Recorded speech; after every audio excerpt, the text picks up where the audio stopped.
So DeepSeek open sourced their coding agent, and the star count on this repo went a little bit crazy. 22,000 stars in the first 90 minutes, about 50,000 in 12 hours. And by day 4, it was past 135,000.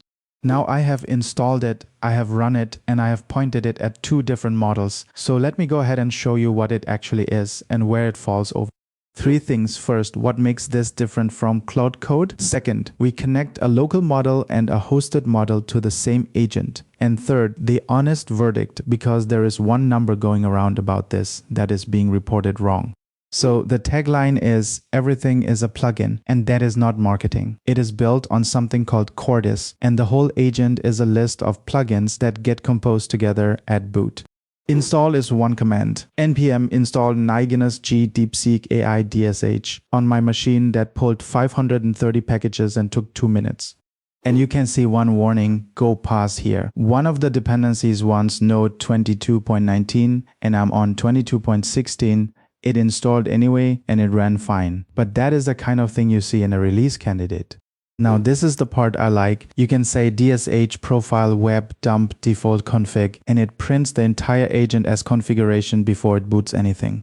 37 plugin rows for the web profile. The language model is a plugin. Sessions are a plugin. The sandbox is a plugin. The permission system, the file tools, the shell tools, all plugins. Really simple idea and you can see all of it.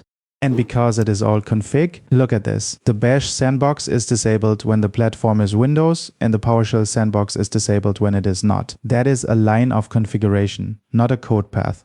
Permissions will look familiar if you use Claude Code, read-only workspace write and danger full access, default is workspace write, and it asks before it does things. There are 4 agent presets shipped: minimal, standard, code, and Cordis. And the code one is genuinely different. Instead of one tool call per action, the model writes one TypeScript program against a generated SDK, and the harness runs that program. So 5 round trips become 1. Okay, so now the model side, because this is the whole reason people care. It is not locked to DeepSeek models. Out of the box, it speaks OpenAI, OpenRouter, Anthropic messages, DeepSeek, and plain OpenAI compatible endpoints. So anything that talks the OpenAI protocol, you can point it at. And one thing I want to call out, because it is a good decision. In the config, you do not put your API key, you put the name of the environment variable that holds it. So your key never goes into the file. So what I have done here is I have written a small patch file. It adds a local Ollama root pointing at localhost. And it says use that model by default. That is it, no code. And the first time I ran it, it failed. It said no API key for provider Ollama, which is a local model. It does not need a key. So one extra step that you need to do is give it a dummy key and then it goes. Now here is where it gets interesting. I gave it a very simple job, create a fizzbuzz file, run it, show me the output on the local 4 billion model that took 4 minutes and 36 seconds and it did not do it. No file. It ignored the task and started answering in Chinese about something completely unrelated. And before anyone says use a bigger model, I tried. The 17 GB one will not even load on this machine. 8 GB card. 15 gigabytes of system memory, and the model is almost 17, so it fails to load, and the 4 billion one runs on CPU. So same harness, same profile, same task. I swap one overlay file to a hosted model, 13 seconds. It wrote the file, it ran the file, and it showed me the real output. Again, in summary, what that tells you is the plumbing works. The model agnostic thing is real, but a small local model cannot drive an agent loop. And that is not the harness's fault. The harness was never the bottleneck. There is also a web UI and it is good. You say DSH web, it comes up on port 3080. So I can go ahead and give it a real job here, create a prime file with a function that returns primes under 50, then run it. And you can see every step it takes, it thinks, it writes the file, it runs the script, and it shows the output right there. Primes under 50, count 15, and it tells you which files changed.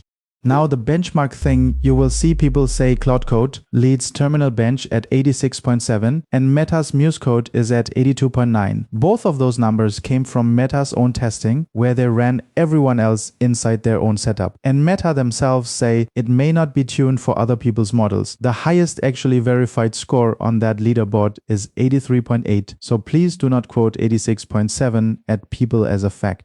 So, cons, it is a release candidate and DeepSeek say so themselves. There is a notice in the app telling you it is still in testing. Some of the shipped presets are still labeled in Chinese. And there is no published DeepSeek score on that benchmark either. So nobody actually knows where this lands yet. So who is this for? If you want to build your own agent or swap the sandbox or run your own model, this is the most open thing out there right now, and it is MIT licensed. If you just want a coding agent that works today, stay where you are for a few weeks and let it settle. I will put the repo link in the description. Tell me in the comments which harness you are actually using every day, because I want to know. And next, I want to run this thing with the code preset on a proper model and see if that TypeScript trick really does cut the round trips. I will see you in the next one. Thank you.